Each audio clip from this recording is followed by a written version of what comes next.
Hi all. Oh, shouldn't show you that. That's the September issue plan model coming together there. How you doing? David Ashby at RCM&E magazine. Just going to show you what's in the August issue that's hitting the newsstands pretty much as we speak. So let's have a look. First of all, oh, look at that cover. Siegel Stem, and really lovely. That's the new home for your 26 to 30cc petrol engine.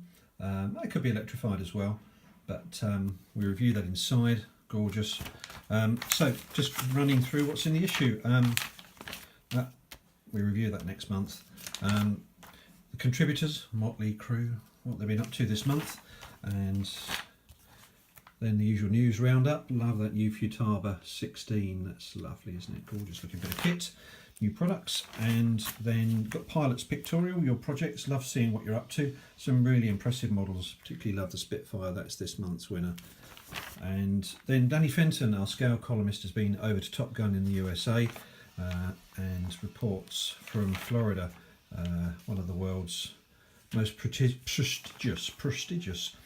invitational scale events. A bit on the side. This is interesting actually. This is where Dave Burton talks about side thrust and down thrust and the reasons why we have it in our models. And interestingly, there's a thread going on the forum at the moment at modelflying.co.uk. Have a look at that. There's a bit of debate. Like all aerodynamics subjects, there's often alternative views on these things. So have a look there. Tim Hooper's progress. That's actually his bench blog column, looking at the final completion of his Balsa USA Citabria. Looks good. Nice mini Concorde there and a flying flea. That looks really lovely. So that's Tim's traditional building roundup. Your letters, lovely again, your letters page there. Events, and the MXS 76/83. That's a variable span aeroback. Andy Ellison reports on that. Lovely bit of kit. That's in there. Electrified it as well. There you go. Then Clive Hall finishes off his article on landings. Really interesting. Some good tips in there for landing, safe landings. Really worth a read. And then a Model Fly's best friend. We're looking at a multimeter. This is Lee Schofield of Painless 360 fame on YouTube. Lee looks at, really he calls it the Model Fly's best friend because he thinks it's something we all ought to have. And I have to be honest, I've recently got one and wondered how I managed without it. So then we move on to Brian Winch, Wizard of Oz. Brian's continuing his examination of engine cooling and how you need to pack out the cowl to direct the cooling air in the right direction. Good stuff from Brian as always. Cost for 2017, that's this weekend. We'll see you there. We're the show sponsor. Come and see us on the RCM&E stand. This month's first plan model, it's the Verhees Delta from Max Zwiedendorp, one of our Dutch correspondents. Lovely model, beautiful, characterful. Just love that little retracting nose wheel as well, looks great. So that's one of two plans in the magazine, 2 sheets, 4 sides as always now. So check out Max's build article and build yourself one of those. It's a really cute little model, 29-inch span, so not particularly expensive or large, but just looks great.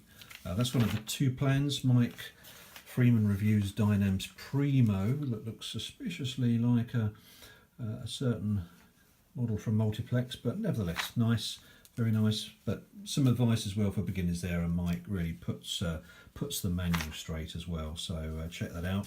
Alex Whittaker's been to the Freestyle Masters at Skelmersdale, a new freestyle aerobatic competition, and then we've got Stauffen BL stroke Horizons Mini Hawk 3, a new little pocket rocket that's under review there. Simon Cocker talks about dynamic soaring. That looks good. Explains the process, inviting everyone to get stuck in. I must admit I'd like to have a go at that as well. Then I went to visit Sleck about a month ago. Saw Ian Hull, the main man at Sleck, and this is the report talking about balsa wood, where it comes from, what they do with it, how they prepare it for a sale, and of course all the other things that Sleck do with the parts and bits and pieces, the sort of things that you see at their show tent, and the kits as well. Really interesting read. Talks about the history of Sleck, and that's there. Using flight phases. Mike Freeman again on really making your radio power, the power of your radio, harnessing the power of your radio. That's what it's all about. And there's something very few people seem to do is use flight phases, and yet you can make a model so much easier to fly by collecting together all those different functions. Woodstock for Inkley's, I don't know how he gets away with it. That's Alex Whittaker talking about the free flight Nats at Barkston Heath earlier this year.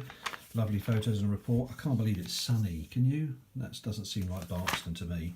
And then, where are we? Look at the new Inductrix Pro. That's the new little racing quad, or Tiny Whoop as they're now called, from Blade. And then our second plan this month, which is Gigi. That's a reprinted classic. Sean Garrity's rebuilt it for the modern era. You can single channel it if you like, but I suspect most people will three channel it with rudder and elevator. But a really cute little biplane. Sean talks about building it there. And then finally the cover model, Siegel Stem, and Peter Burgess put an MVVS 26 in that, and it's just about the right power. You could go a bit more, 30-35cc if you really want to throw it around, but it's a lovely big aerobat, just oozes character. Love the Stearman. Usual marketplace ads, of course. Oh, and just our final parting piece, Sean Garrity looks at some early mixers. So that's it, it's in the shops now. 2 free plans. That's RCM&E for August, and we'll see you at Cosford this weekend. Cheers.